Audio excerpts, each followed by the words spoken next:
What you know about PE fitness? A more in-depth look on Dylan Gemelli's business. The #1 channel for performance enhancement. If you searching for muscle advance, can't learn it from a book or a pamphlet. Tune in for the answers, cause your body's too precious to take any chances.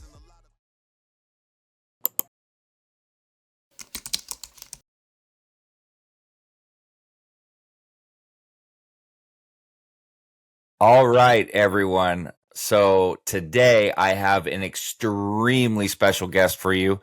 This is, in my view and many others, the top sneaker influencer online. This, my friends, is Mr. Keith Adam. Pleasure to meet you guys. Thank you so much for this opportunity, Dylan. It means so much to me. Absolutely, brother. Now, guys, like I said, Keith, if you check him out on YouTube, Twitter, Instagram, he has the best, most insightful YouTube channel you are going to find, because we're talking about, he does it all. It's not just sneaker info, which he covers thoroughly, but he breaks down every single trend on costs, reselling values, if you should hold on to these shoes, if you should try to sell them in terms of what the value is going to be. He breaks down graphs and charts that show everything. The guy will blow your mind away with the knowledge that he has. It is absolutely tremendous. And so, Keith, to you, hats off. What you do is absolutely amazing. It is. That. Yes. So, guys, real quick, I'm going to explain to you how I met Keith. So, I've been collecting shoes for so many years. I got my first pair of Jordans, 1996. It was the Jordan 12 Taxi.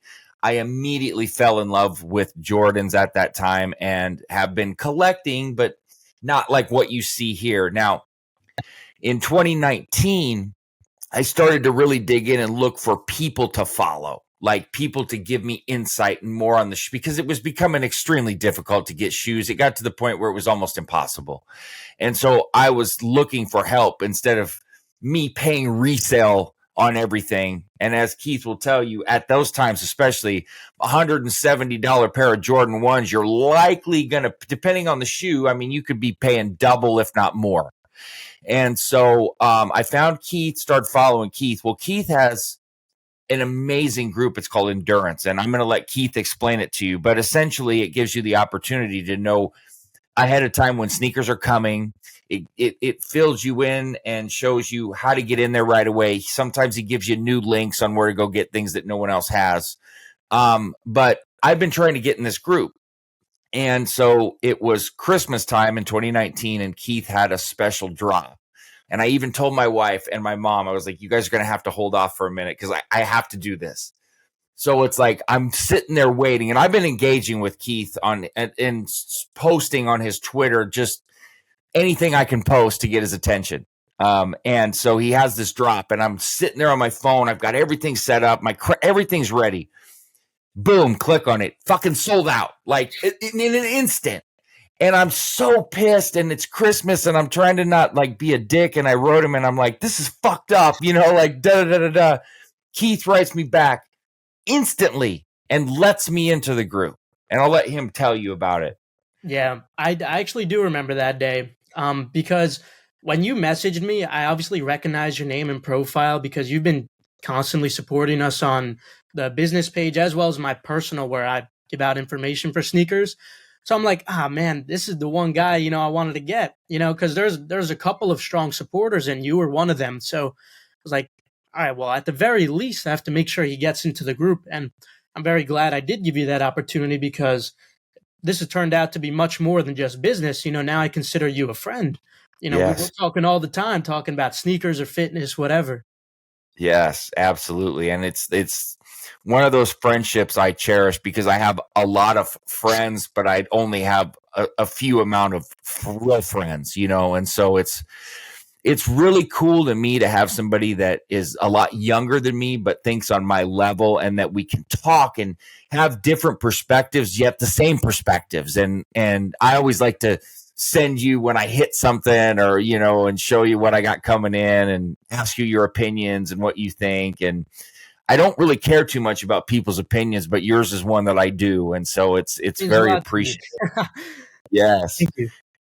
absolutely. So, what I want to know, and I want you to take me through this and take the audience through it, because Keith is quite young, and he started extremely young because he's 22 years old, and he's going to walk you back through how he got started and how young he was. And I'm not talking about just being interested in shoes. I'm talking about being young and making some business decisions. So Keith, why don't you explain to everybody like why you started this and what drove you into business at such a young mind? Yeah. So first, when I was like 12 or 13 years old, entering middle school, you meet a lot of new people, of course. And, as you're growing older, certain things become more important than they used to be, like how you look, how you dress, and whatnot. And this was never really something that I thought of in elementary school. So I wasn't dressed the nicest. Sometimes my pants would be a little too short. I remember one time kid told me like, Keith, is it raining out? Is it raining out? I'm like, what do you mean? It turns out it's because my pants were like up to my ankles. But so I never really had like a lot of expensive, clothing or like nice shoes. I had a pair of D Roses, but I've had them for like many years. They lasted me a while and they had like holes in the front. So I got made fun of for them, but I never really thought that was a big deal. I'm not a sensitive person at all. So Right. I still wanted to, fit in and, show people like, hey, I could, dress nice too.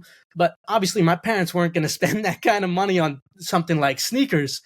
So, me being, a 13-year-old kid, I'm like, how the hell am I supposed to make this money? Because obviously, you can't get a job at 13, can't legally work.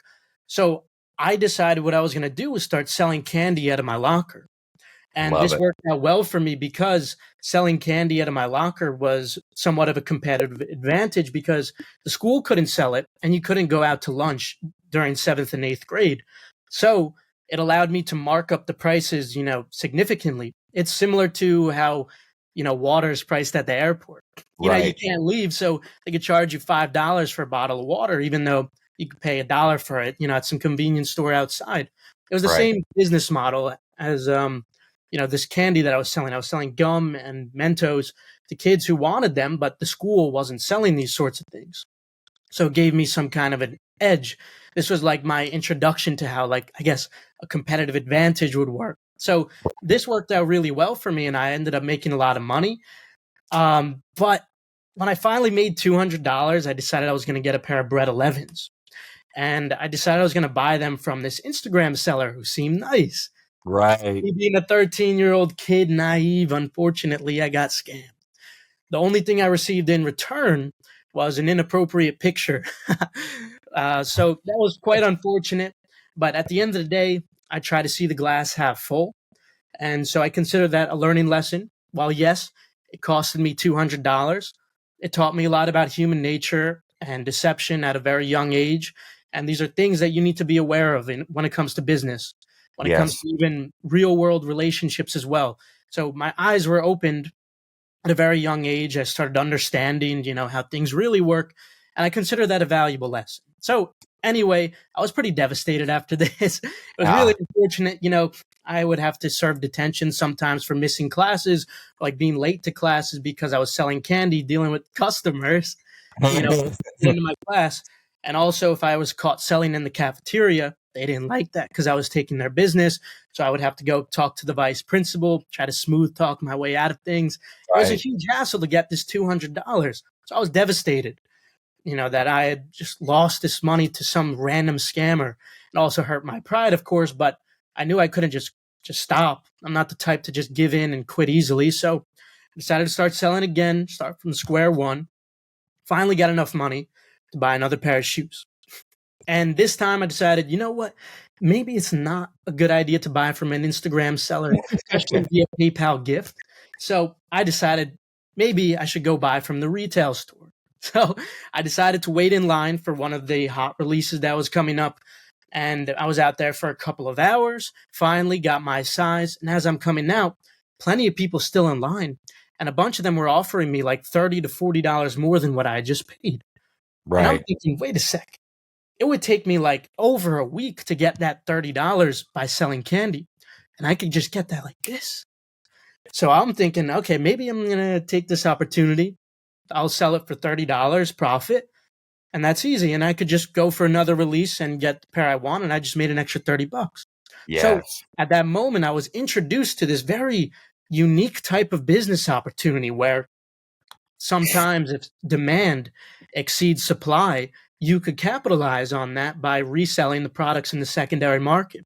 It's a very interesting, niche way to make money that people outside of the fashion and sneaker community might not be aware of, but it exists and it happens. So like if a $200 sneaker has really low stock, but a lot of people want it, you might be able to sell that in the secondary market for $350 when the market decides its true value.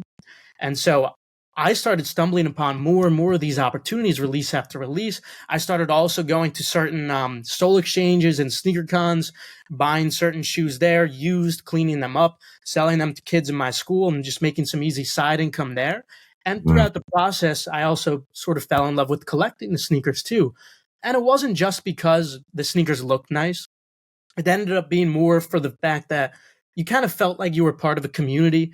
Like when Yep. I go to the gym and somebody compliments me on my sneakers and I see their sneakers that they're wearing, you feel like you're a part of something.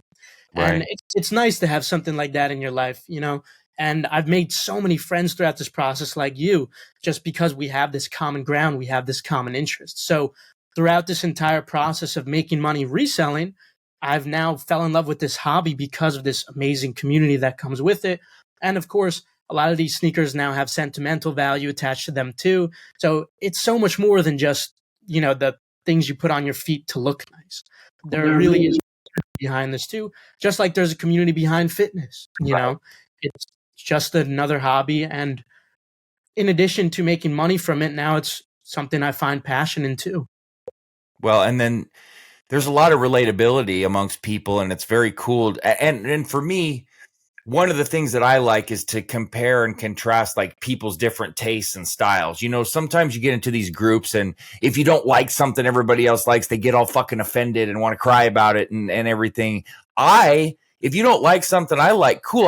I want to know why you like what you like and kind of compare, because countless times, and I was just talking about this to you yesterday, the Yeezy 700. I'd see it and I'd go, man, this shoe, I just can't do it. And then I finally got one and put it on and wore it with some clothes and was like, holy shit. And it's happened a lot where it's like, I'm totally judgmental, and I did it with the foam runners, which I'm sure many people did. And then I saw one of my boys came over and had it on, and I was like, holy shit, and it's cool. You can learn a lot from people and Absolutely. And it goes so much, so much farther beyond than just sneakers. Being open-minded is so important, and it's something that I always try to remind myself to do. There's a lot of people who are really stuck in their own ways, and they're entitled to do so. I really personally try my best to expose myself to different perspectives. And of course, it could be involved with how you dress, what sneakers you like to wear. Just like you were explaining, I also wasn't a big fan of those 700s until I started seeing some people wear them at the gym. I started seeing like, wait a second, like these actually look pretty nice on feet. And the same thing applies to other aspects of life. So many times I've had an opinion that I thought was strong, but then as I've started seeing other people experience different things and tell me different things, I've changed so many of my strong opinions. And now I feel like a lot of my opinions aren't strong at all. So I just always feel like I'm changing my mind because I'm always being exposed to new things. Well, and I'll tell you this, it's like with my diet. So there's certain things I can't live without right now, and that's like peanut butter, mushrooms, zucchinis, like things that I eat all the time. These are things when I was a kid, fish, that I had a predisposed mentality that they were gross, I can't touch them, like till I was in my 20s. And it's things like that where you have these misconceptions in your mind without even giving it a shot. And that's why it's important to converse with people and see what they like and they don't like. And that's why I find, and another thing with shoes that I think people that aren't involved in them don't understand is there's a story behind these. Like I could turn around and tell you a story on so many of these, like when Michael Jordan wore them and yes, and what they mean. Just like we were talking, the Jordan 3 Reimagined.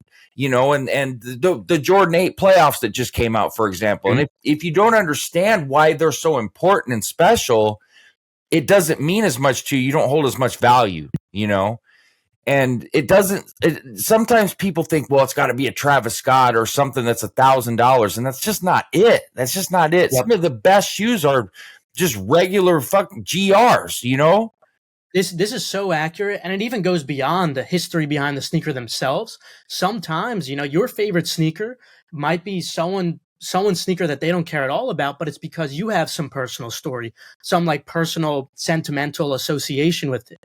Like for me, Bred 11s. I love my Bred 11s because they remind me of that story of how it all started and that valuable life lesson I learned. I love my MCA Air Force Ones because of the huge cookout we had on the sneaker stash when we gave out the early information for that was occurring. So many people ended up copying and, sending me great messages and whatnot.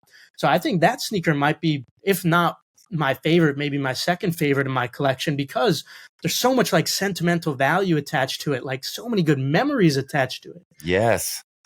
And that's the thing too. Some people will say like, well, what do you have them if you don't wear them for? And so I do wear some and I don't wear some. And it's like, some are just, I just like to stare at them and know I have them, and it's hard to explain. It's like, I bought I showed you that Chevelle I bought a couple years ago. Yes, you did. But I sold it because I couldn't drive it and I didn't want to just stare at it. But that, and that's different.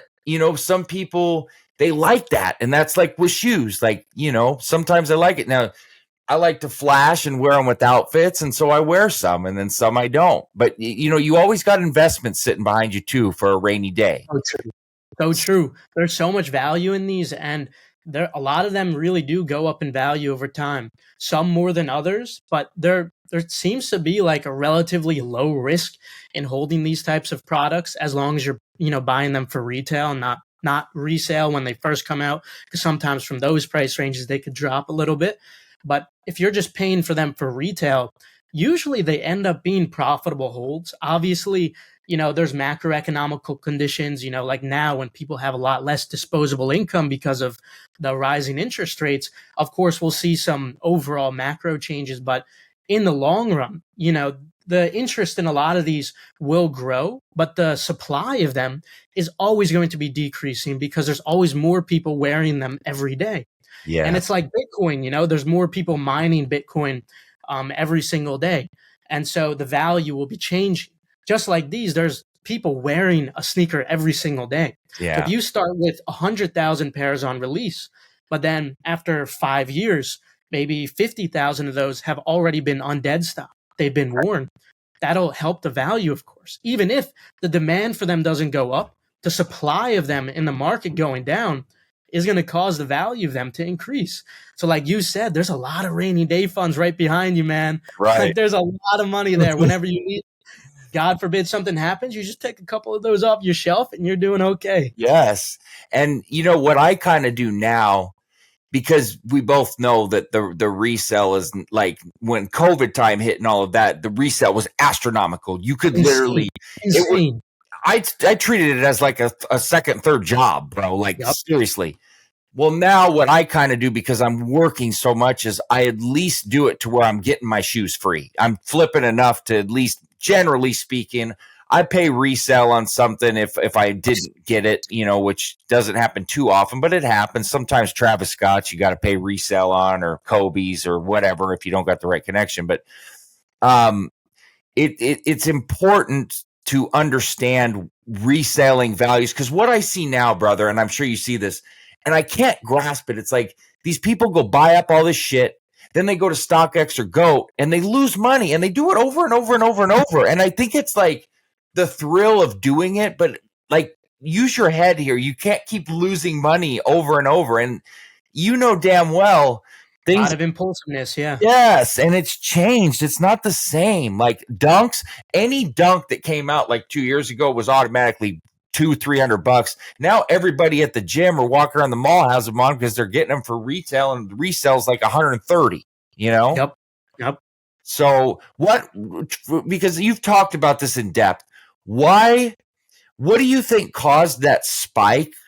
I mean, obviously COVID had something to do with it. And then what eventually made it trail off? When I in can your explain mind, that perfectly. So obviously, when it comes to something like sneakers, this is a non-essential item. So it's really dependent on how much disposable income people have. And when the interest rates are rising, that means businesses, they have less money to spend because they have less money to borrow. When they have less money to spend, they will typically have to hire less people, give out less bonuses, maybe even lay some people off. Like we've seen the tech layoffs, for example. Google and Facebook laying off tons of employees. This has a trickle down effect to people's disposable income. right, Even though not every single person is going to be laid off, just one more person being laid off means there's one less buyer out there right, for things that are non-essential items, these luxury goods. So as the interest rates continue to rise, and now they're very, very high, I'm sure anyone who's trying to, get a mortgage or borrow money in general right now will relate to how difficult of a situation it is right now in the economy. So because of that, it has some kind of trickle down effect to the sneaker market, of course, but it goes so much far beyond just sneakers. Sports cards, for example, those fell a ton too. Even some like art pieces, a lot of those fell as well.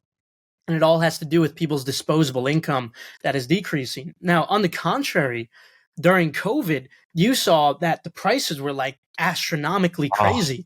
And the whole reason for that was because it was the opposite of quantitative tightening, it was quantitative easing. And so what happened there was they kept the rates at zero, they kept them down, and they also decided to print tons of money. And that's why we had to deal with the after effects of inflation. I think right, a good analogy is like you're going out drinking with your friends, but it's a Sunday night. So you're having a great time on Sunday, everything's great, but then you pay for it Monday morning when you're supposed to go to work. You got responsibilities, you got things that have to be done on Monday. Meanwhile, you got that hangover that's lingering. It's the same thing that happened. yeah, We printed a ton of money and we enjoyed that period. People like me and you got to reap a lot of rewards from that benefit. We made the best out of a bad situation. And of course, I should clarify that we stayed away from reselling any essential items because we didn't want to do that. We right. resold all luxury goods, things like PlayStations, things like sneakers, clothing, sports cards. And we reaped a lot of rewards from this. But now, of course, we got to pay up just like everybody else in the economy. That's right. Unfortunately, now those periods are over, and I don't think we'll ever see those again, at least not for a very long time. What we will see again is an improved economy. This is definitely, one of the worst periods of the sneaker market that we've seen in recent times, of course.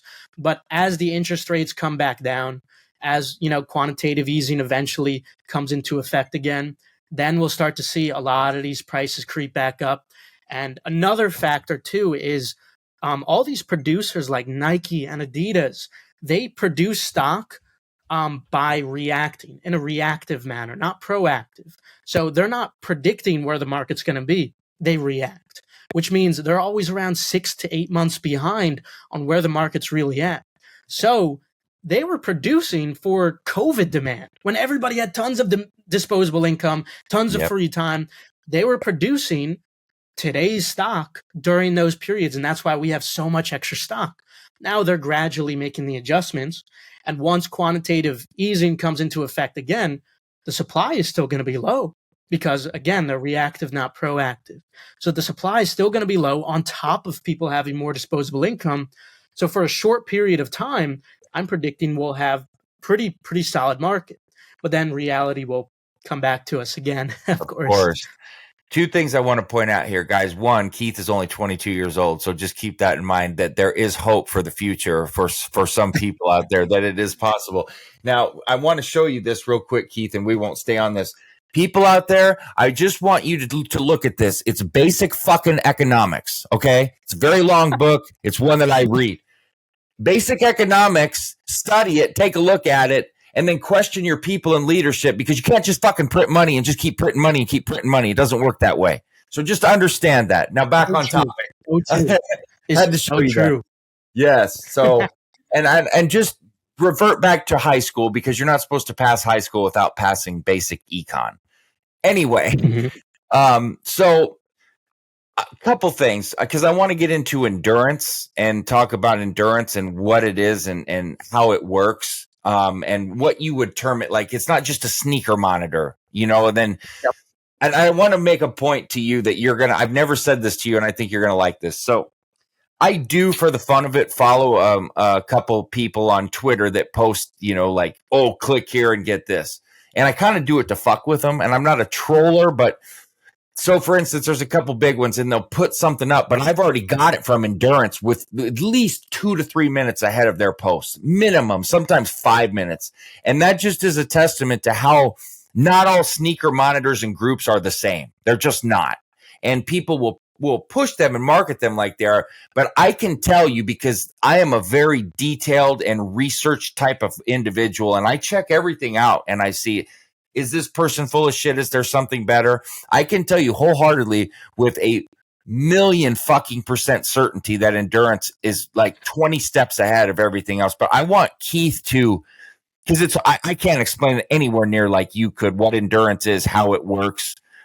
So would you talk about it and explain what it is, how it works, why you started it, and what you see for the future with it? Absolutely. So the primary reason I started it was the same reason I started the YouTube channel. So when I was reselling sneakers, making some extra side income, this is a great, easy money opportunity for a teenager.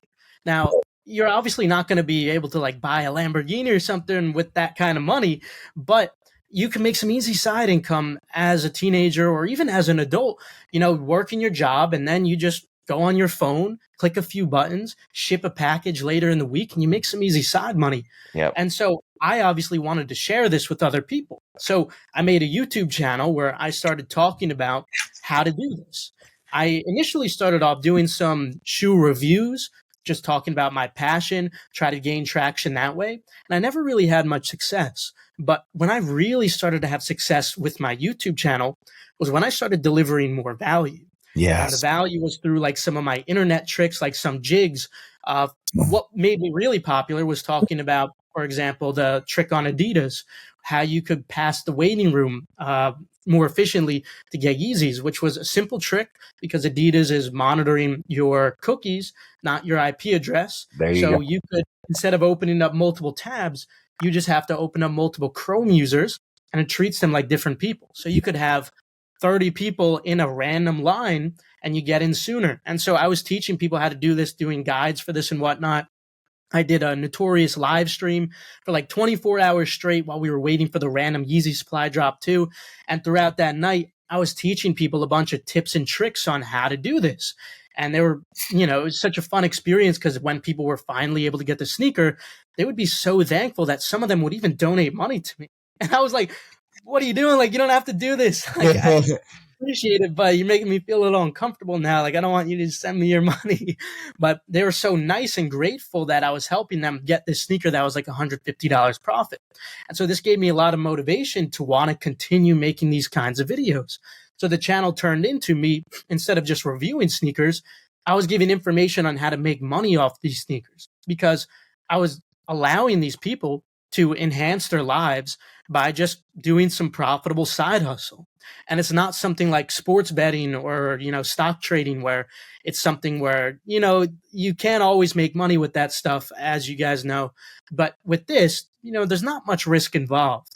You could kind of tell which sneaker is going to be really hot, what's not going to be, which ones are high risk, which ones are low risk.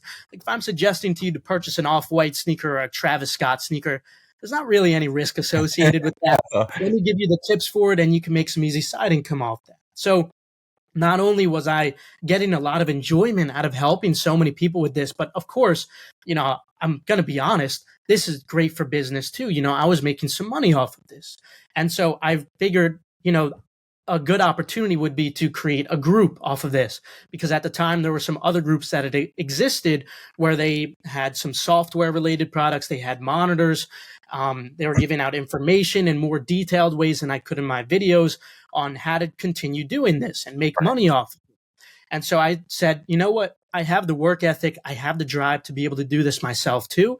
So when I finally turned 18 years old, I decided to start the business. And once I started, it started with just sneakers. Started off very small. I had it priced at $14.99. But if you were joining at $14.99, you would always keep that membership. And to this day, I kept my word. Those people have their $14.99 membership. They're grandfathered in because I considered it like an investment. You know, they invested into endurance when we had nothing. When we were starting off early, these people supported me. They believed in my vision. And so this is the least I could do to reward these people. Yes. So they've kept this same pricing as endurance has transformed throughout the years. And by transformed, I mean it's so much more than just sneaker information and monitors now. We have software, we have monitors and information for anything that could resell in the secondary market. So like concert tickets, for example, are a great opportunity where you can make a lot of money reselling. There's a lot of electronic items that were really profitable during the COVID period. Sports cards, types of collectibles and toys and whatnot, even artwork. The list is really endless with what you could resell. And some of the stuff you'd probably even laugh at. You probably would have never thought you could make money off of this kind of stuff. Like some of you guys watching who have girlfriends or your wives might know some like plush toys, like the Squishmallows, for example. Yes. You might be like, man, like what? You can make money off of those? Yes, believe it or not, you could actually make money off those things because there's some rare variants. And like I was talking about before, it's all about supply and demand. If there's something out there that has more demand than supply, then there's going to be some gap where you can make some money off of. And that's what the group focuses on. We focus on helping you make money through these types of products that have more demand than supply. And we do this through multiple different ways, whether it's giving out release information, whether it's giving out early information. Like, for example, we pay somebody at Nike, couple of people actually, to get us early information on those shock drops that they do, the surprise drops, the sneaker stashes.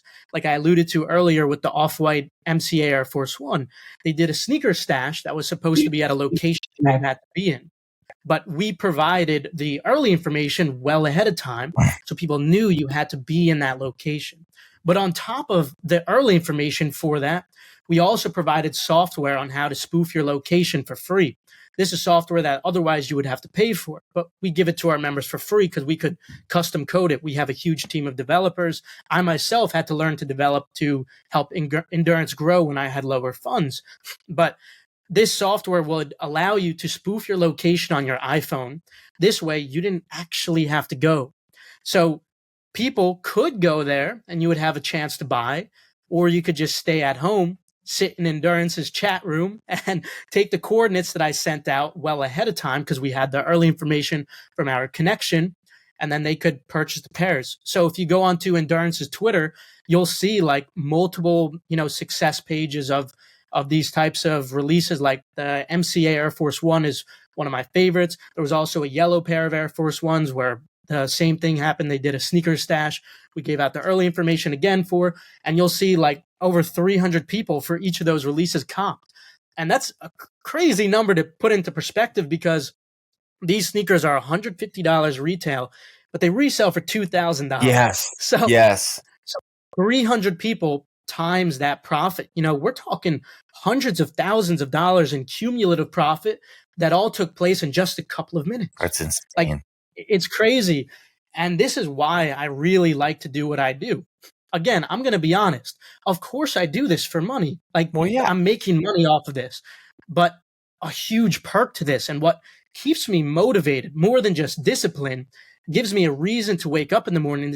These people who message me, they take time out of their day to say, hey, Keith, like, I really appreciate what you're doing. You helped me make a lot of money reselling these things. So it's like, not only do I get to make money by running this business, but on top of it, I'm actually like having a positive impact on people's lives. Yeah. So this gives me like a reason to wake up in the morning. It gives me a reason to like want to work harder every single day. So I'd say the thing that keeps me motivated the most has to be the people.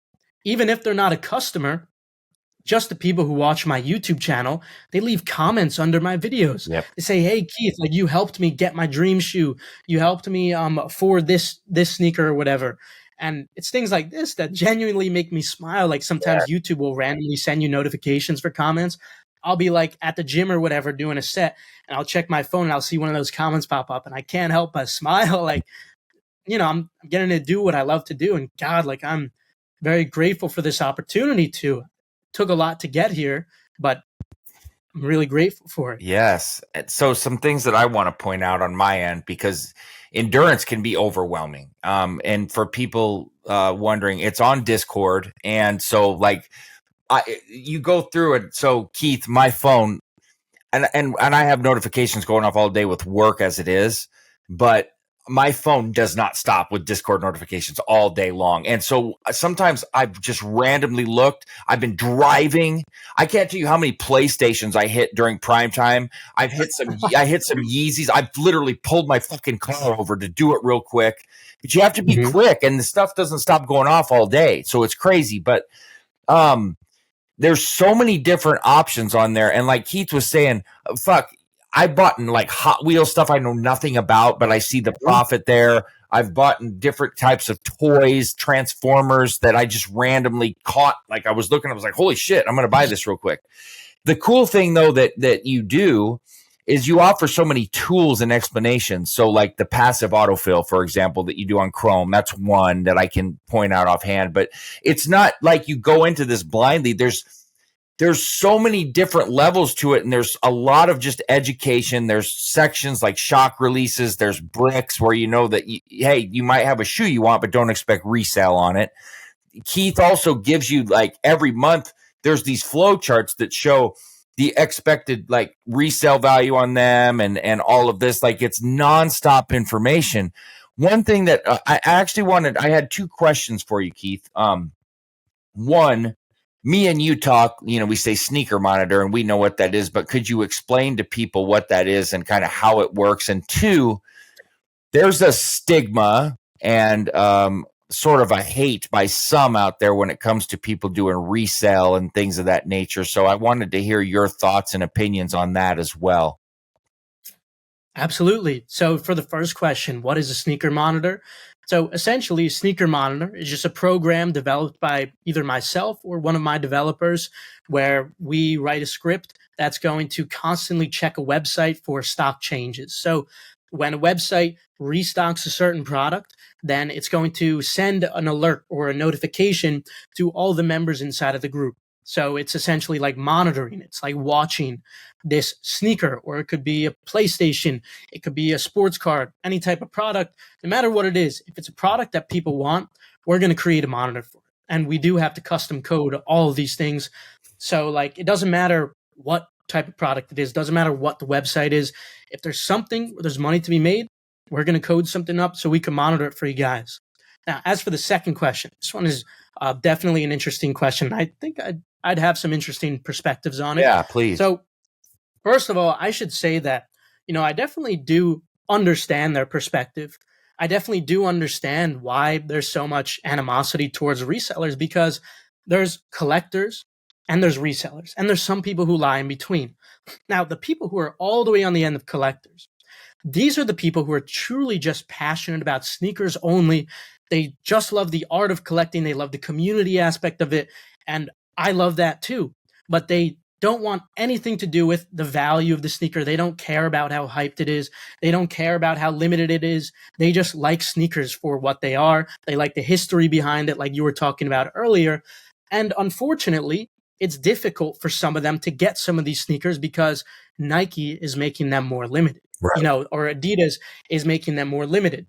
And it's obviously the resellers who are the ones who are often with a competitive advantage because they're investing in resources to get the sneakers that maybe the average Joe, the average collector who just wants to wear the sneaker, isn't. So I want to preface by saying, like, I definitely understand why there's so much animosity. Like, we're kind of like entering into their culture, their space, and we're taking opportunities from something that they love. Right. So as I was talking about being open-minded earlier, this is something that, I've come to terms with. Like, I understand, like, people are going to hate me. There's a lot of people who are really into fashion who don't like me. There's a lot of people who like hate people just like me, don't like what we do. And I just want to let those people know that, hey, look, I understand. I completely understand your perspective, but hey, business is business. At the end of the day, I'm still going to run my business, but I do sympathize with you and I do understand. I'm not going to stop them. And so if you're willing to listen to this perspective, I would like to share it. But to those people, I would say the people you should really be mad at isn't us. Right. Because the way a market works, there's always going to be an equilibrium reached in the secondary market because supply will always find the demand. Like the demand and supply will always find each other. The true value will be found no matter what. So if Nike is producing X amount of shoes and there's too much demand, the market's going to figure it out. Like there's going to be people regardless, even if there was no one reselling, even if there was no platform like StockX, regardless of that, because the shoe has a certain value, proportionally to how many people want it and how much stock there is, no matter what, it's going to sell out. It doesn't matter if people are actually like reselling them or not. It doesn't matter if it's me who gets it. The way like the economics of it work, it's going to sell out regardless. The people you should be mad at is Nike and Adidas for producing them in limited quantities. And why do they do this?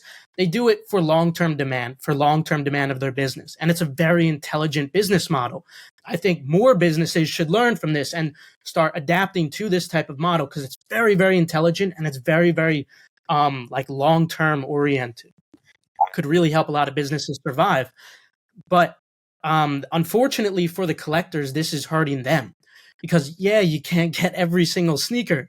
And at the end of the day, it's going to be resellers like us who invest more into it because we're getting more out of it. It's more than just a sneaker to us.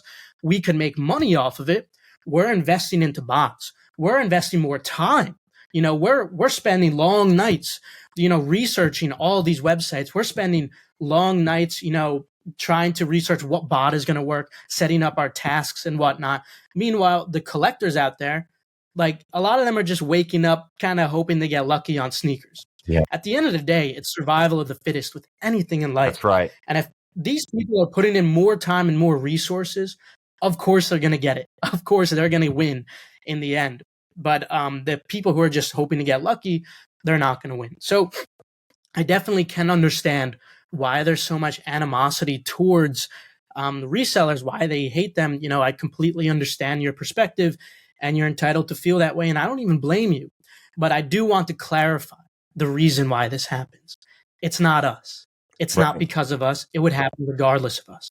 It's because of these business models. It's because of how Nike is producing a small amount of Travis Scott sneakers, even though so many people want them. Yeah. It's because of that business.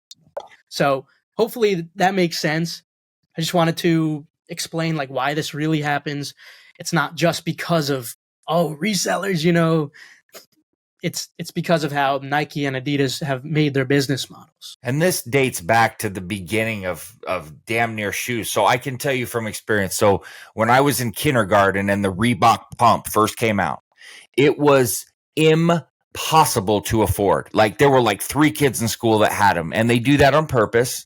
And so we were relegated to get LA Gears, which were the little shitty pump shoes, whatever. Then you start going through time, and it's like when I got into high school, my mom, like I was telling you before, she had to go to Foot Locker at 6 a.m. to wait in line. But then what happens?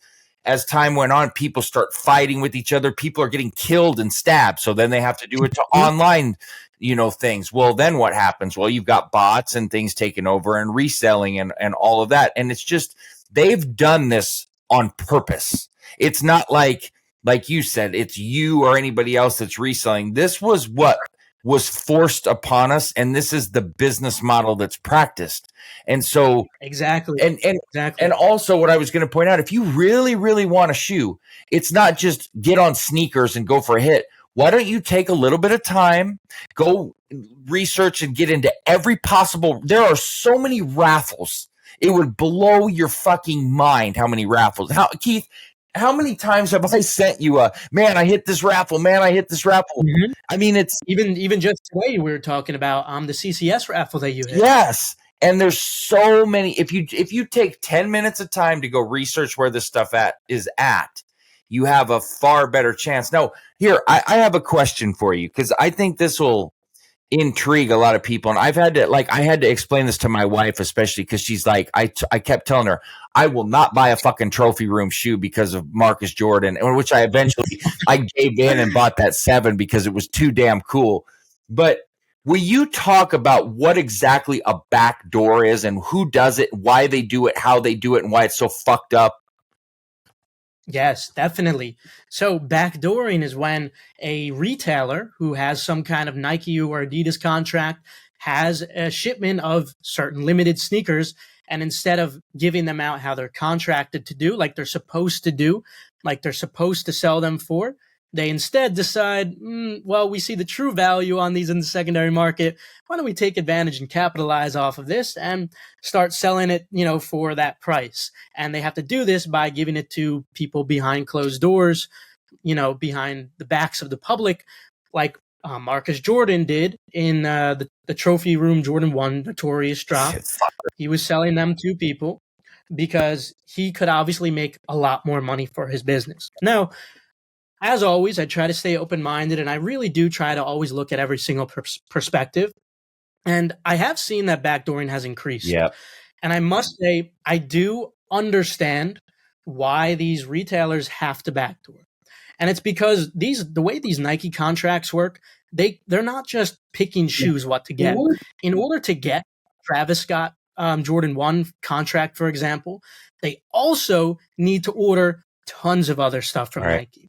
Inside that contract, they are required to also purchase XYZ items. And those are items that are very, very difficult to sell. Things like sweatpants, things like jackets that sit in the back and collect dust.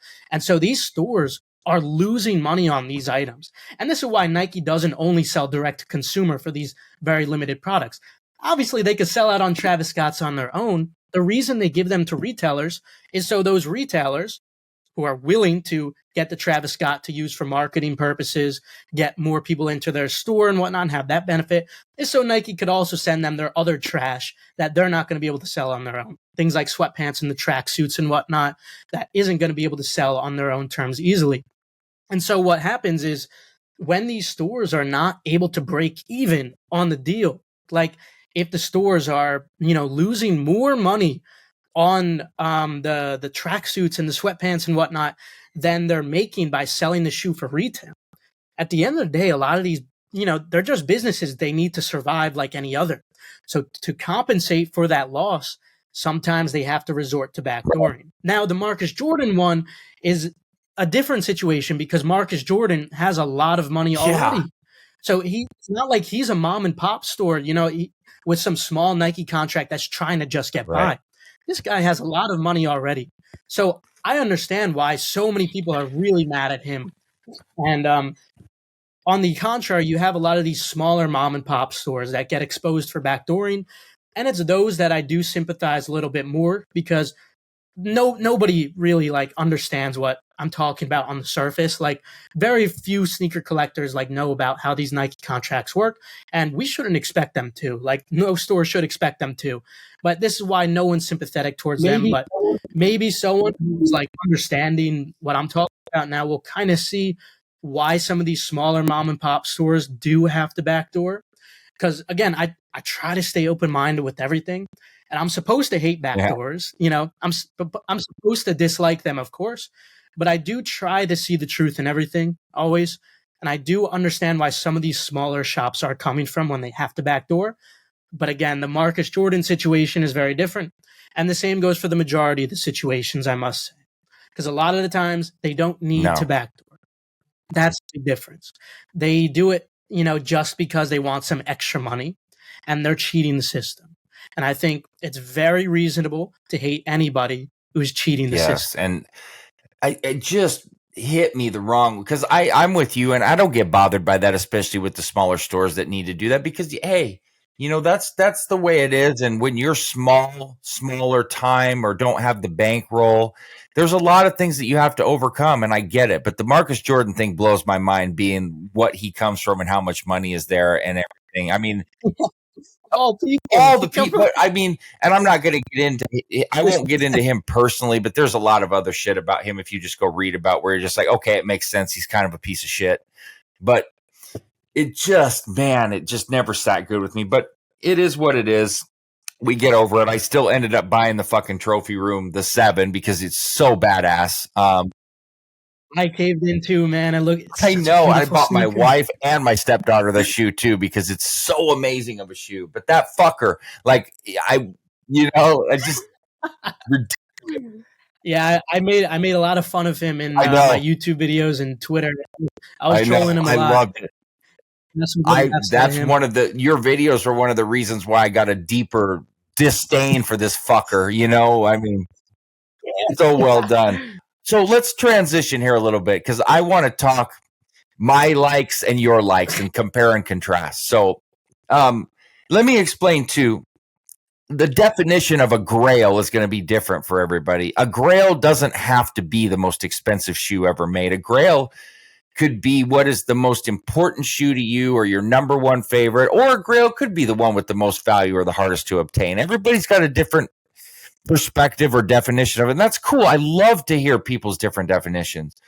To me, my grails are like the favorites, the one that mean the most to me. And everybody's top 5 is going to look different and everything, but I can rattle you off my top shoes immediately. It's that simple.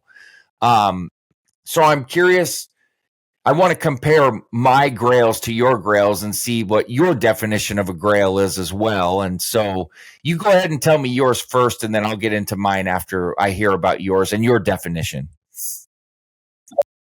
I fully agree with you. I think it has a lot to do with the sentimental value behind the sneaker too, because obviously you could just pick the most expensive sneaker, but I think what a grail really is for us is something that we have some unique story attached to it. So for me, I'd say the MCA Air Force One is definitely my grail that's in my collection. Now, as for the pair that is not in my collection, I would have to say it's probably between the Tokyo Jordan 5 or the Galaxy Foamposites. Tokyo Jordan 5, purely aesthetically, it's a sneaker that I've always loved. And I wanted it, very early on when I was first getting into sneakers. So thinking back on it, I remember like, oh, this was the sneaker I used to like always want when I was a young kid. This is the sneaker that I've always, dreamed about getting one day. I think about my childhood days when I think of this sneaker. Even though now my tastes have changed drastically, and I still think of it as like a very beautiful sneaker. Maybe it isn't my favorite aesthetically, but my younger self did. And so maybe one day I want to get that sneaker just so I could like say to my younger self, like, hey, like we did it.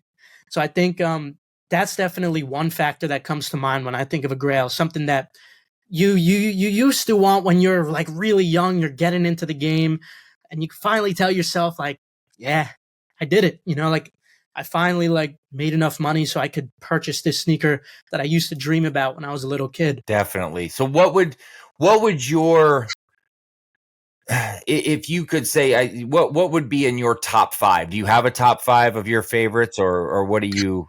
Yeah, I'd say my top 5 are the MCA Air Force One, followed by the Bread 11, and then followed by the Tokyo Jordan 5, which I don't have, Galaxy Foamposites, which I also don't have, but I have the Big Bangs, next best thing, because I love space. I'm super interested in space.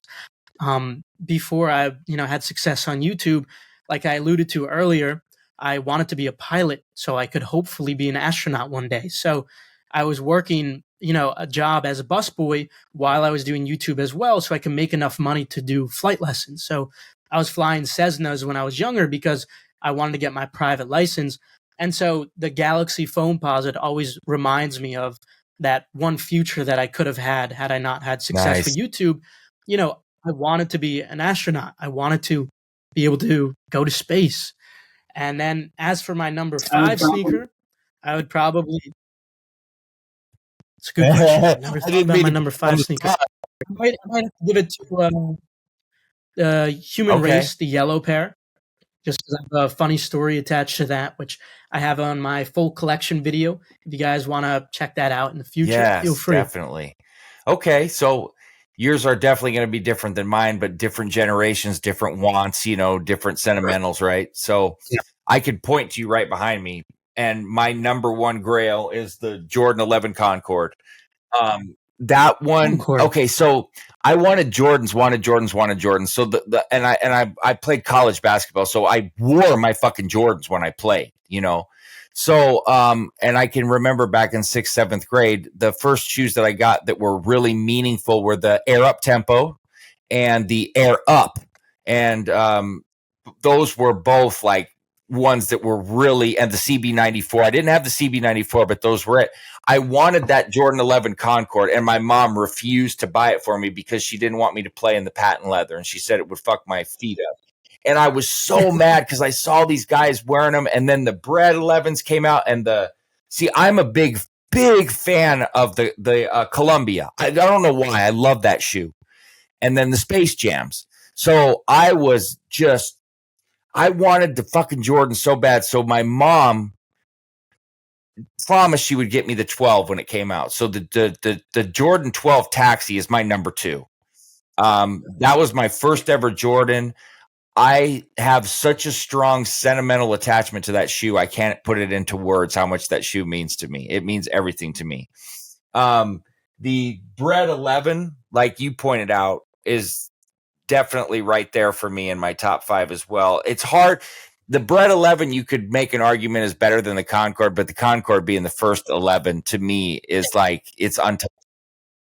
I would agree with you. Purely sentimental, why I choose the Bread 11 over the Concord. It is. It's so much.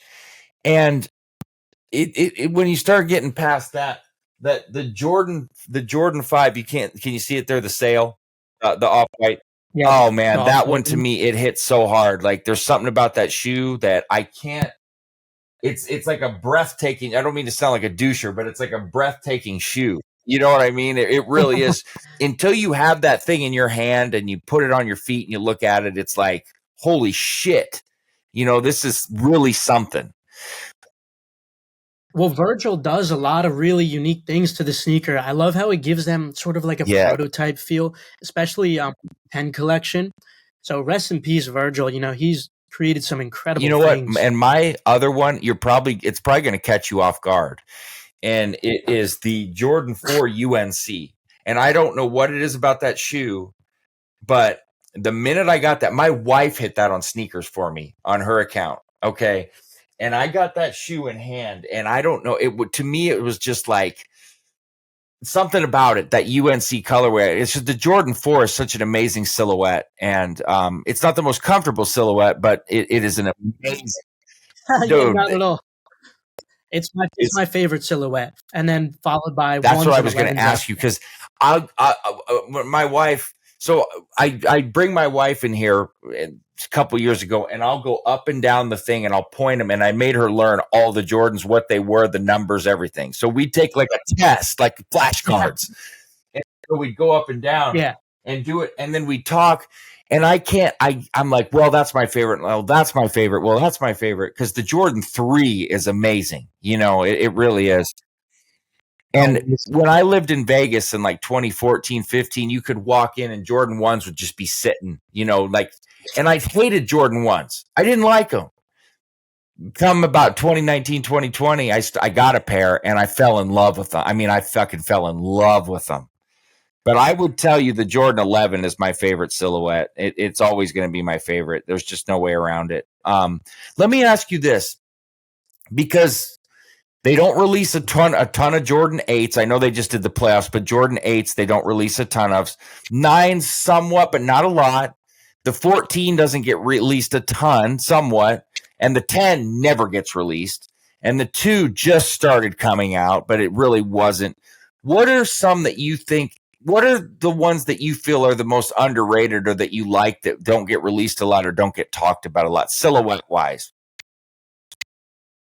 I think the Jordan 13 is one that's a beautiful silhouette, but I don't see much attention from it from a lot of the people in the group, at least, that I talk to every day. And resale-wise, they're always very low, so it seems like overall there's not a crazy amount of demand for them. But when you see the 13s on feet, like, they're really captivating. And they also have that really unique eye, the round thing on the side of the sneaker, which when the light hits it, looks really, really cool too.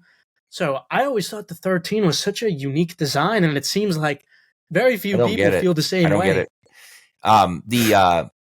The first 13, I got, that was my second Jordan ever, the He Got Game. And I probably have, I think I have more 11s than anything, but the 13 is probably second for me. And they're so affordable. But the 13 Flint is one of the fucking dopest shoes It really, really is. It's an amazing combo, color combo. It doesn't look like much till you have it in hand and have it on feet, and it is a mind-blowing shoe. I remember it dropped like right after the Jordan documentary dropped. And so there was like a ton of demand for them, which was crazy because we don't usually see that demand for 13s. But right off the rip, people were going crazy for those. And I like 13s. I know that it didn't sell for shit, but I like the Lucky Green 13. There's something about the green on it. Yes, and I would prefer the Ray Allen PE, but the Lucky, Oh, yeah. A lot of money for those. Way more than I'd like to pay. But, I didn't like the 14s at first either, but fuck's sake, I love the 14s, man. They're so sweet. Have you seen the Ferrari 14s, the all red ones? I want those. Right? I had my wife get me, if you see it up there, I love the royal blue 14 up there. You can see in the corner there. And I have the 18 right below it. The 18 is also a very cool silhouette. Some people don't like it. I get it, but I like that silhouette a lot too. Now, let me ask. You can probably play basketball on them really well too. Certainly. I made the mistake. You see the Jordan 1 OG up there in the all patent leather? Oh my gosh. I had the original pairs and I tried to play in those, and I mean, it fucking ruined my feet. Like bad. I would recommend never wearing those to play basketball in if anybody's watching. Purely for aesthetics. The Jordan 13 Wheat is another one that is very badass. I love that one. Yeah.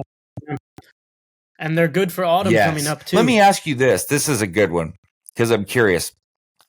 Who is your favorite collaboration? Like, do you prefer Off-Whites? Do you prefer Manir? What J Balvin's? What's your favorite collabs, and which one do you think are like way overhyped? I would say my favorite is Virgil's, just because he puts like that prototype feel onto the sneakers, where he sometimes like takes them apart a little bit. That's something really unique that we don't really get to see on the other types of collaborations. And obviously it's cool, like what Travis did with the reverse swoosh. It's pretty iconic, but I just feel like Virgil does a lot more to them. But granted, Nike's gave him a lot more freedom to do than, these other, brands like Manir. I'm sure if they had more freedom, they would do a lot more to it too. But so because Virgil had that opportunity, despite that, I have to say, I'm most impressed by his work that he's done to a lot of these sneakers. So I'd say Off-Whites are probably my favorite. Now, as for which one I think is overrated, it seems like a lot of them have come down in hype now, especially because of the, recent economical situation. But if I had to choose one, probably Trophy Room. I feel that. Probably Trophy Room. I love the Jordan 1, obviously. I love how it looks, but I don't think they do anything super crazy to the sneakers. But the main reason I feel that way is obviously because of the image behind Trophy Room. It's just hard. It's hard to support. I never felt that the Jordan 1 Trophy Room is dope. No one's going to argue that, but I never ever. But I never felt the cost justified the shoe on that shoe at all. I really thought that was extreme and just ridiculous.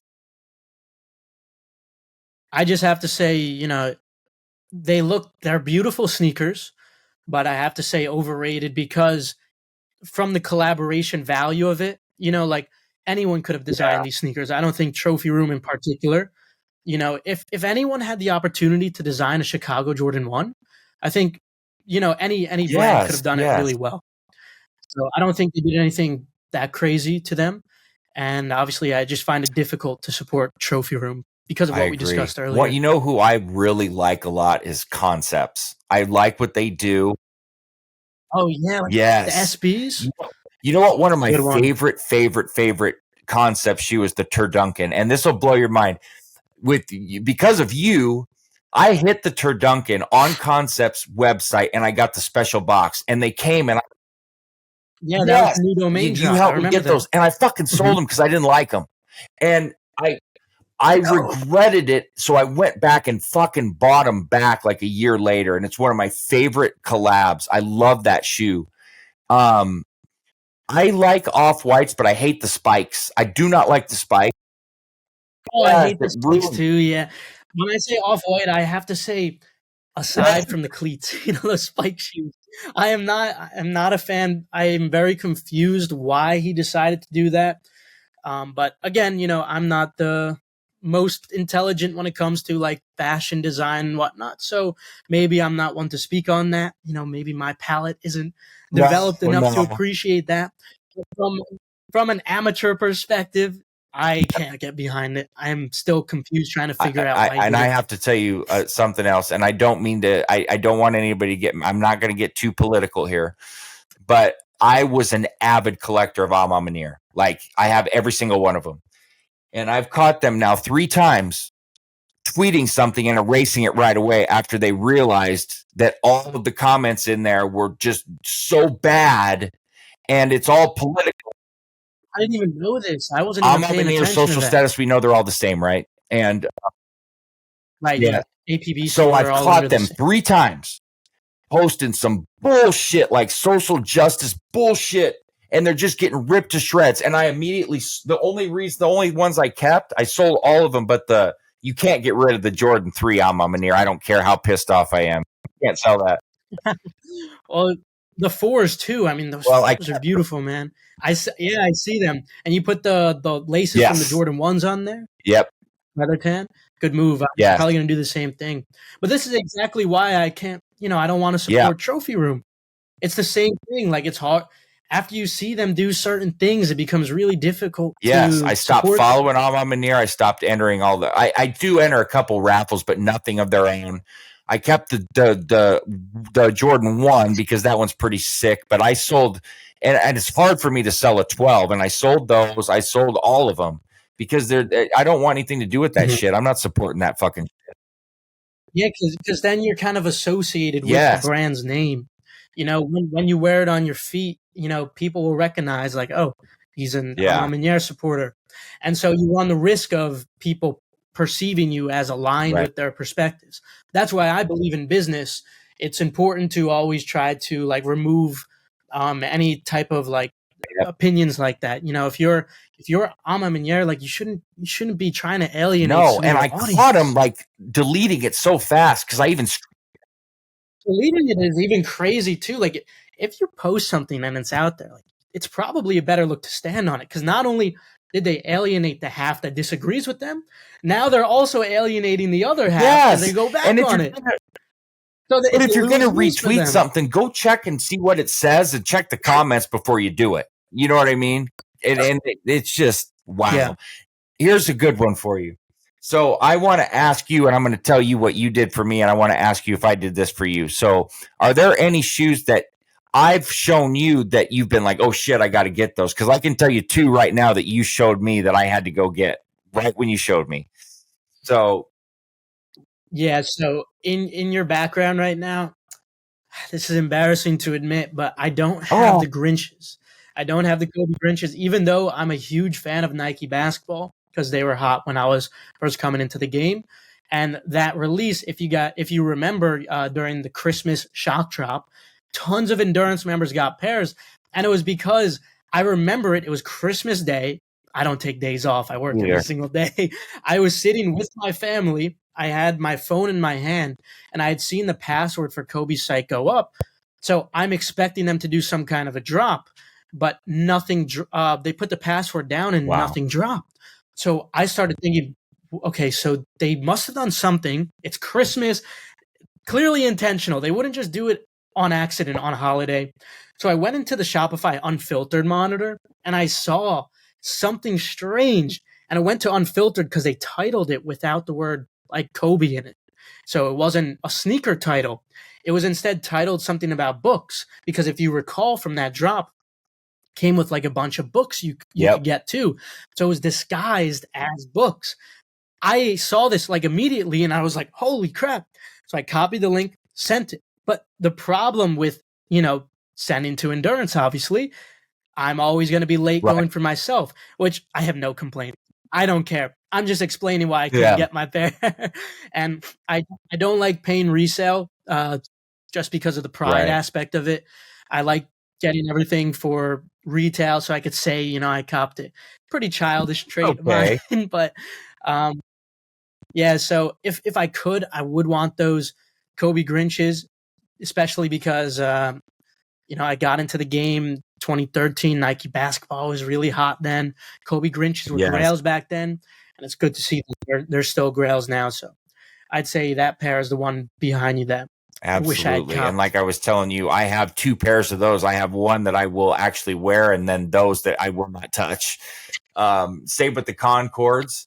I have 1 and 1 because I do want to wear those. And so, but there's 2 shoes that you and I were talking about, and it's been probably a year now, and that I had to get immediately after we talked. And I told you one was the Jordan 9 Chili Red. Yes. Red one, yes. As soon as you showed me that, because I slept on it, and it's part of it was because 9s were a little uncomfortable to me, and 2, I don't know why I slept on it, and it was a major regret. So as soon as you showed me that, I literally went and bought it within an hour. And then the other one was the Jordan 1 Shattered Backboard 3. When you 3.0, when you showed me that, I was fuck that, I gotta have that. I'm a big patent leather guy, okay? And I sat and I was like, because some people don't like that shoe, and I get it. It's not for everybody. Fuck that shoe. It can be fun to wear in October now. This is the time. This is the time to break them out. I agree. Oh, I love that shoe, man. And I have the original one up there too, but man, that shoe, and that was all thanks to you. So I, you know, big one on that for sure. Is there anything that you have on the Yeezy side that you have a good story about, or how do you even feel about, you know, rocking Yeezys? Because I fucking love you know how much I love Yeezys. I have almost every 350 ever made. I think I'm missing 4 or 5. What's your opinion on it? Do you like rocking them, and do you have any issue with any of the bullshit, you know, that's gone on? I still wear my Yeezys all the time. Not just that, I still listen to Kanye's music all the time. I think even if you are someone who's sensitive about certain things, which is very understandable, I think that there is an argument to be made that it could be possible to separate the art from the artist. So, you know, even if, say, you do feel a certain way about it and you see one of your friends wearing Yeezys and maybe you're on the perspective that you don't like that, I think, again, let's all try to be open-minded. It's important to try to keep in mind that, hey, maybe they just like sneakers. Maybe that person just likes Kanye's art. I think it's very understandable to try to have that perspective of separating the art from the artist. And at the end of the day, I'm still rocking my Yeezys every single day. You know, I don't care. I'm still listening to Kanye's music. I've been a huge Kanye fan ever since, you know, I was like 10 years old or so, maybe even younger than that, because I used to hear him on the radio. My dad would burn, you know, on CDs, Kanye songs like Watch the Throne, Graduation album. And I still listen to him all the time. Like, I grew up on him. So I can't just like get him out of my life just because of some things he said. In my view, Beautiful Dark Twisted Fantasy is one of the greatest albums ever made. You can turn that sucker on start to finish. You don't have to skip one song. And it's such a different feel and type of music. It is the best. It's in my top 3 albums of all time. I love Outkast and Nas, so I have Aquemini and It Was Written, and then Beautiful Dark Twisted Fantasy, and then ATLiens, like, because I'm so big on Outkast, but that Kanye has got to be there. It has to. That is a fucking artwork. Mm-hmm. And you know what? We might see something like that again, because if you recall, he made Dark Twisted Fantasy after that Taylor Swift drama situation. He went away to like some island to work on it in solitude, just go in grind mode. He was, you know, not talking to anybody aside from people he was collaborating with, and just strictly working after that controversy. Well, this controversy he was just in was even bigger. So maybe we'll get an even better album. And you know, I don't know, but Graduation to me was his second best. That album is just That's my favorite album from him. A lot of it to do with sentimental value because I grew up listening to that stuff all the time. Like I remember doing push-ups in my basement when I was 10 years old to the song Stronger. I remember listening to the song like Can't Tell Me Nothing when I didn't have anything. And now listening to that song, driving in a car, windows down, it's a very different feeling, and it's the shit for sure. So on the Yeezy shoes, what is your favorite Yeezy shoe period? What's your favorite silhouette? How do you feel about the different types of foam runners, and what do you think about the new slide? Because I got that, and that fucker is amazing. The new slide, what is it? The 450, the 450 slide. 450 slide. That sucker is, and it was nice that, I hate to say it's not nice that this controversy happened, but I swear to you, I hit everything on Confirmed. Every fucking thing we hit. I had 2 of everything because me and my wife both have accounts. Yep. I would say my favorite has to be the Yeezy 350 blue tint because of that legendary live stream I did back in 2017. That was a very pivotal moment in my YouTube journey. And, during that 24-hour period, I was giving people tips on how to cop them. So no matter what, I will always have that memory associated. So in addition to Kanye West, inspiring me, and motivating me with his music and me loving his art, if you think about it, he had a huge impact on my business. So it would be way too arrogant of me to try to cut him out of my life. I have to listen to him. It's the least I could do. This guy practically gave me an opportunity to succeed. So because of that Yeezy blue tint release, I saw so much momentum on my YouTube channel. I found so much love for what I was doing because of how many people were so grateful after that release. So I'm looking at them right now, and I'm just thinking of all the great memories that come with them. Because like we talked about, it's so much more than how a sneaker looks. It's the sentimental value. It's the story behind them. So I'd have to say the Yeezy blue tint is mine. I love it. I have the 350, the glow. And that fucker is mean. That is a mean shoe. I love that shoe so much. I'm trying to look around and tell you what my favorite Yeezy is because I have a lot of Yeezys. I really do. So you damn well know. That glow one, though, really hits for me. The Yeezy Bread 350, I know it's a simple shoe, but man, when you put it on, that thing pops like hardcore. There's something about it. And the all black 350s, the Onyx and those there. But what was the one that we just the V1 the Pirate Black? The Pirate Black. Oh, the Turtle Dove. I hit that one, and that's a sick one. That's a really sick one. Yeah, I'm so happy I copped those because these are going to be in my collection forever, hopefully. The Turtle Dove and the Pirate Blacks, because I remember, when I was still, just starting up the YouTube channel, back then, everybody's grails were the Turtle Doves and the Pirate Blacks. But I didn't have the kind of money to be able to, get those. And if I did, I probably would have sold them for the money because they were going for $1,000. So now to finally be able to get them is just so nice. You know what? Well, a sleeper one that I have for you that I just got it. What did I think I got it maybe a month ago is the 700 Faded Azure. Man, that shoe on foot. Holy shit. That thing it pops. It really does. Very interesting colorway. Yes, I wore it to church. I wore it to church with a really sick outfit, and I have it on Instagram. But man, that thing, I love that shoe. And I'm looking over here. Oh, man, I'm drawing a blank on what I was going to tell you. But there's so many to pick from. It's just unreal. The Wave Runners, though, are must-haves if you're going to get a 700. Obviously. I definitely agree. I mean, I was skeptical of 700s at first, like I said before. When you see them on feet, when I saw some guy at the gym wearing them, I was like, oh, man, those are actually really hard. What's your, okay, so we talked about Yeezys. We talked about all the Nikes, with the Jordans. I want to talk a little bit about Dunks, and I want to talk a little bit about New Balance. We don't need to go into New Balance too much, but there's they've gotten a lot bigger over the years. my favorite New Balance is easily the Joe Fresh Goods. Yeah, I I've was gonna got say the 4 same of them. thing.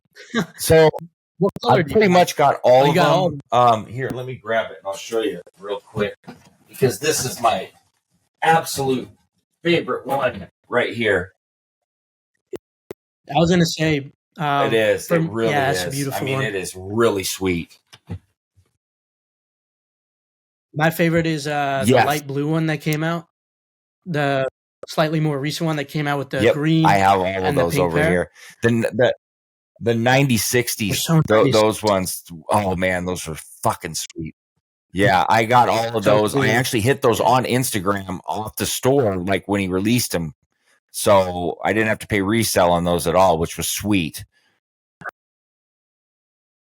How do you feel about the Kith New Balance that just It's came okay. out? The Canada I one? like some of Kith's stuff. So it's kind of hit and miss for me. What do you think about it? I really like the white pair. I know the red pair was much more Yeah. limited and it's like a lot more hyped. But personally, I really like the white pair, and I didn't have any of those models, so I was like, Yeah. you know what? Hell yeah. Let me get it. You know, it's a cool one. Nice white red colorway for Kith keep on makes some feet. pretty dope stuff. I like them. I tend to like their stuff. Like just recently they Yes. did the collab with the Bronx Tale. Yep. You saw that? I don't often purchase a lot of Kith's, collabs because they're quite expensive, and you could just buy every single one and you end up spending like thousands of dollars in a month you don't even realize. So this one I had to get a couple of the shirts though, because I'm a huge fan of mafia movies, because I'm Italian. Sono italiano, Yeah. mia madre è nata in Sicilia. So I must say I love, Bronx Tale, and that being on a shirt is the coolest thing. So I got like 4 or 5 of them. I've already worn like 2 of them. So yeah, I want to get into stuff. dunks, but real quick, because I've never told you this about myself. I mean, obviously I'm Italian as well, but I modeled in Milan. I lived in Milan for a while, and I modeled there and spent a lot of time there. My family's from Calabria, south little village down there, and I didn't get to go down there because they were very strict on us for all the partying, and they kept us very tight. But I was there for about a year, man, and it was just absolutely amazing to spend that time there. And I really regretted having to leave there, to be honest with you, but it was amazing. It really was. So I signed my first modeling contract. Yeah, they just sent me right out there, and it was fucking awesome, man. I was like, when you were modeling, like, were you as into fitness not to as this you are extent. now? I was into fitness, trust me, but I was more into, admittedly, money, drugs, partying, and girls and whatever. I mean, that's what I was doing. I'm not going to lie about it. Once I got back and kind of got myself into some trouble, after that happened, fitness became my whole life. Fitness and grinding and making something out of myself. I've always been a runner, a lifter, and everything. But when it became like my entire day and night and something I lived and breathed, that was, right about when I hit 30. Now, granted, I was a certified nutritionist before that and certified, personal trainer and everything. But it's one thing to do it. It's a whole nother thing to live it, preach it, and to, motivationally speak about it and it be your whole everything. And I take it a little too far probably for most, but that's just how I'm wired, And when you love something like that, you may take it too far for some, but that's what passion is, right? Absolutely. And there's pros and cons that come with that, of course. You mentioned it might not be perfect, but a pro to it is like you're able to help so many people, with the knowledge you have. It's the same way with me for sneakers. Like, yeah, it's not normal to be like this interested in sneakers, of course.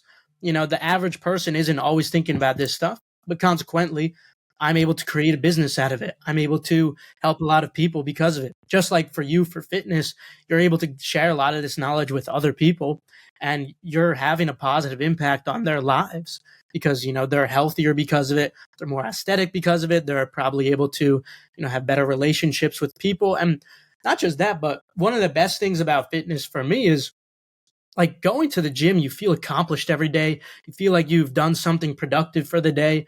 It makes you overall just more positive. Like just being healthy and always doing something productive. It I think it's a is. great So thing to have in your life. I'm a I'm a 10-mile a day runner, but as I've gotten older, I do 15 miles on the elliptical or 16 miles on the days that my body's not agreeing with me. I broke my back 3 times. I got a busted toe and I still push through it. But every single day, I've done this for over a decade. I always feel like I've accomplished something. Always. It's never like a routine or something that I just go through the motions. I take it fucking serious. Every single day I do it. Every single day in the gym is serious. I get people that come up to me and know me or just want to converse, and I'm always polite, but I'm in the zone, man. I'm there to work. I work out alone. My wife wants to come with me sometimes. I bring her, but I just kind of set stuff up for her and let her do it. You gotta just be in your zone with your music. Exactly how I train. You know, it's fun to train with people, but I'm not trying to have fun in the gym.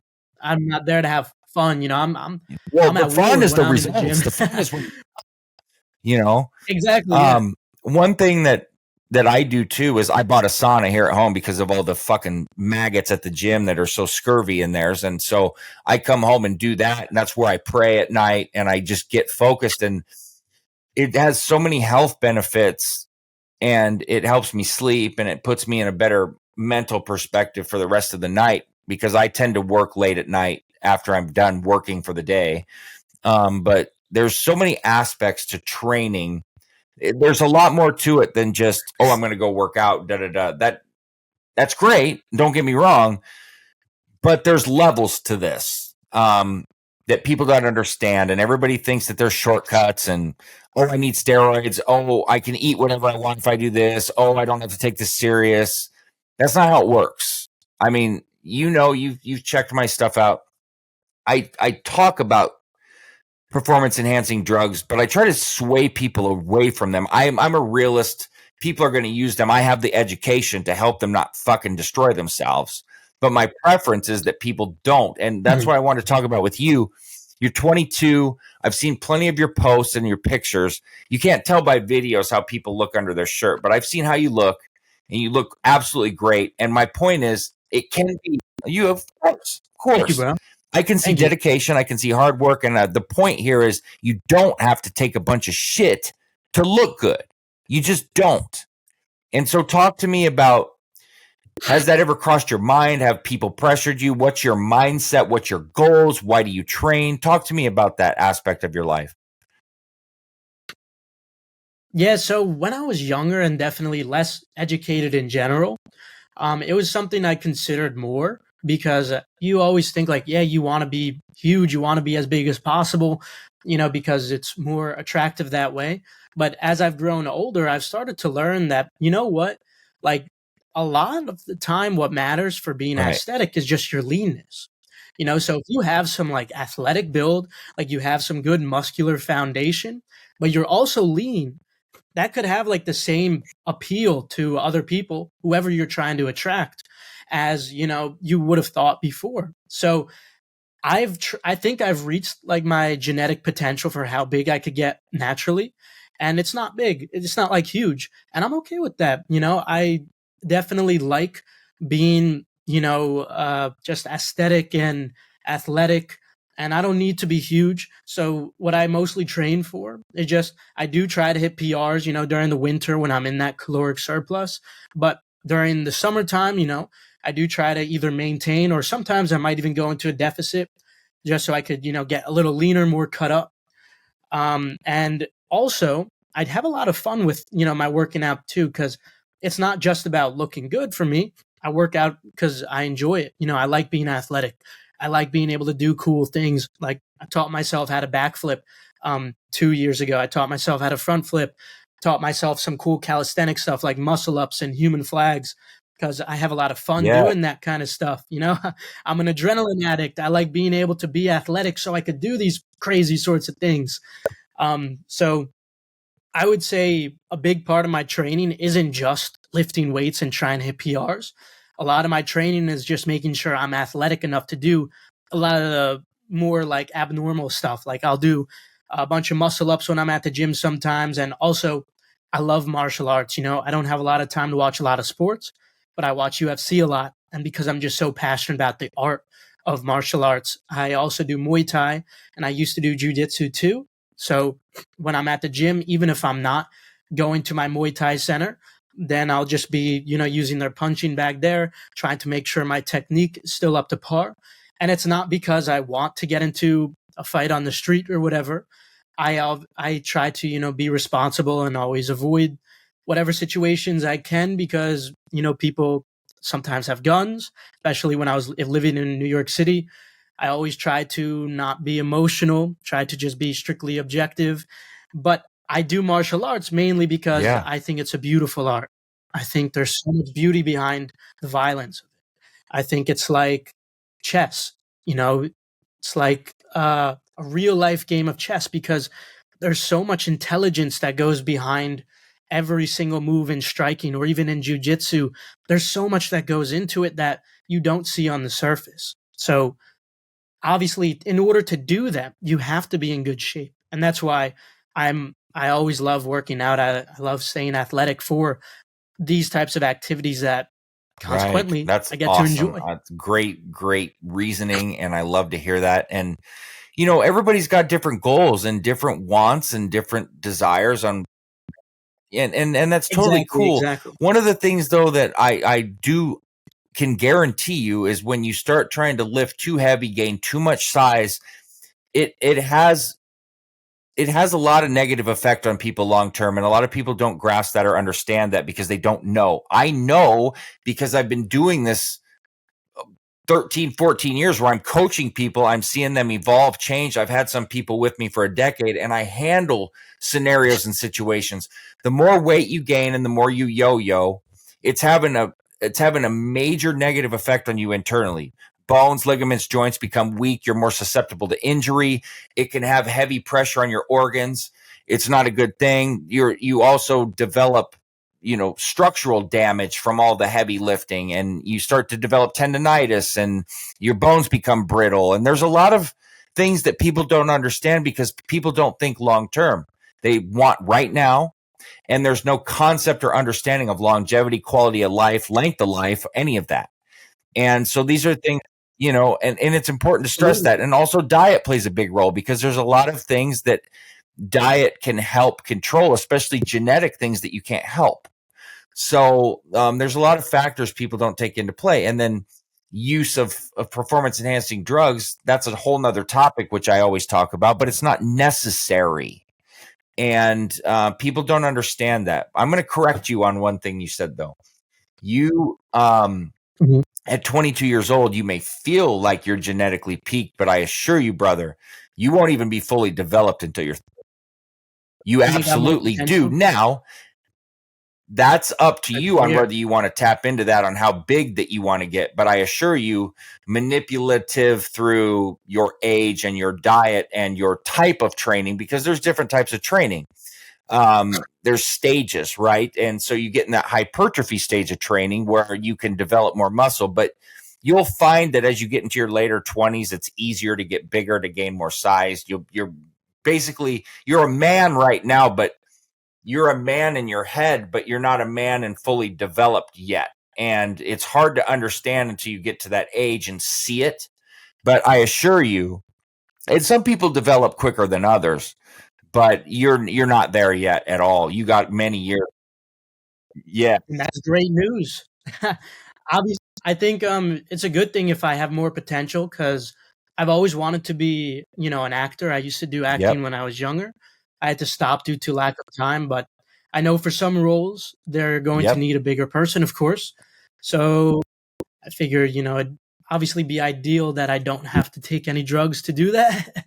So I really do hope that's the case, It totally is. And a lot of it is manipulated through the type of training you're doing.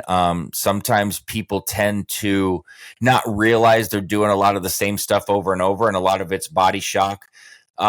mixing in eccentric and concentric movements, meaning throwing in negatives once a month into your training, where you just train a week of just negatives, for example. Changing the volume, the ratios, the muscular endurance gets developed in terms of less rest in between sets or longer because you're going heavier. I mean, I could go on for forever with this, but it's all manipulation and shocking your body, and then diet manipulation and changing of the diet. Your body's going to respond differently to certain foods as you get older. You know this better than anybody. Life is trial and error. Everything we do. There's no cookie cutter answer to a lot of this shit. And the more people understand that, the better off they are, you know? So, but I assure you that you have a lot of potential left, and that's going to be determined on you and how you approach it. Good, man. I mean, optimistically, I really do hope so, because you never know when you might need to get a little bigger. Because I do think I want to get back into acting. So even though I'm happy where I'm at size wise now, you never know, for a certain role, they might need you to get a little bigger. So it's good to know that, if I do enter a caloric surplus, I will be able to. And you can always come to me and we can talk about that privately if you want. You're the first person I'm going to be coming to. Yeah, I'm more than happy to help you. Time. I want to finish it up with this. What's your aspirations moving forward? What's your, and you may not even know yet because you're still quite young, but I have a feeling you have some sort of an idea just knowing you. What is your goal? What is your aspirations? What do you think that you may want to do with your life in the future? And do you see yourself kind of still always doing something with shoes? Yeah, I mean, I don't see myself stopping endurance until I absolutely run out of time for some other obligation. But even then, I wouldn't want to stop endurance. I'd find a way to hire people to make sure, even if my time is really limited, to keep it going, because the way markets work, if there's going to be a supply and demand equilibrium, there's going to be profit to be made there. And so I really do think endurance can continue to survive, during those times. And so I think no matter what I end up doing, I'll always have that. But I do, of course, have other, aspirations too. So like I alluded to earlier, I used to be an actor and I had to stop, unfortunately, when I started running out of time between my job and doing YouTube. So I do want to get back into that now that I've just finished up school. I have some more time. So hopefully, that goes okay. Maybe, I guess one day could star in some movies that I've always wanted to. That's always been my dream, playing some kind of James Bond role or Ethan Hunt type character. That's why I do a lot of the, things like backflips and whatnot. I feel like it'd be important to be able to know how to do those kinds of things for some potential role in the future. You never know. I really have a passion for acting because I like being able to pretend to be someone else. I've always liked that about acting, being able to live a different life, something different, like method acting, something that Christian Bale does, for example, where he becomes that person. Some will claim it's not acting. Some will agree it is acting. I don't care what you want to call it, but I like that a lot. I like the idea of method acting. I like being able to have an excuse to just become somebody else. I'll tell you this. Modeling drove me to acting, and had I not gotten myself into trouble, I would have been continuing to act. I was an extra on The Wire the last season. I auditioned for Days of Our Lives, and I started to get a lot of auditions and everything, and then kaput. But I do have experience there, and it's definitely something that you can make yourself, modeling has kind of an endless nowhere, and a lot of people model to eventually get into acting. So it's definitely something you could do, and I think you'd excel at. If it's something that it just takes a lot of time. It's not just something you just go do. It takes a lot of coaching, a lot of practice, and I'm sure so much. Yes, I spent many years. I did it from 8 years old all the way to 15, and I remember going through tons of different schools, tons of classes. I remember what it was like to get my first agent, having to go to interviews with them and all that. And then all the auditions you have to go to and callbacks and, all that.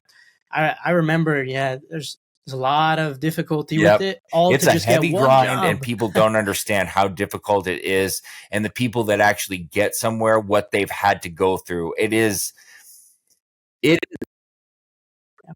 lot of perseverance is yes, necessary. thick You need skin, that in your perseverance, personality. willpower, drive, and the willingness So to true. let a lot of things go that you have to sacrifice. I mean, it's So true. it's not what people think. And that's why when I was modeling, I was like, this is not what you think that it is until you go do it. You know, I thought I was hot shit. I went straight to Milan, which is like the mecca of modeling, but I get out there and I'm with 300 of the best looking guys in the world. And I'm just like, you know, just another fucking, and it's not easy. There's like 2 or 3 people that really make it when you're there. And it's like everybody else, you get some shit jobs and you're probably losing money by the time you're done partying and everything else you're doing, you know.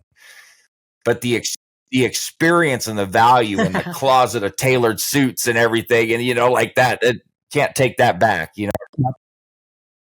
Well, at least you have that associated with your memory now. You know, it's part of your life. You know, when you look back, you know, in the future, you'll be able to say like, hey, you know what?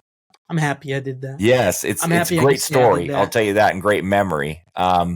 And it's something you don't forget because it teaches you a lot of things as you go forward in life. And there is, and a lot of life one lessons. thing I think people should realize, and you've probably done this already, a lot of the best teachers, and I feel like I'm a good teacher. I don't think I'm the best, but a lot of the best teachers have made the most mistakes, and that's how they teach so well.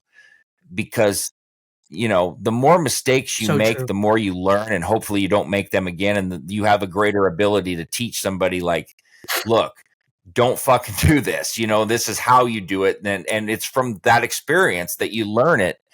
And I'm sure you've went through it enough already, but you're going to continue to go through it, you know, and it's how you handle it and how you view it and how you take it and what you learn from it, which will kind of shape your future. And determine whether you're going to be successful or not. So I have a pretty good reading from doing sales for so long. One of the things that you have to do is have the ability to walk into a room and assess the room and the people around you within a few seconds.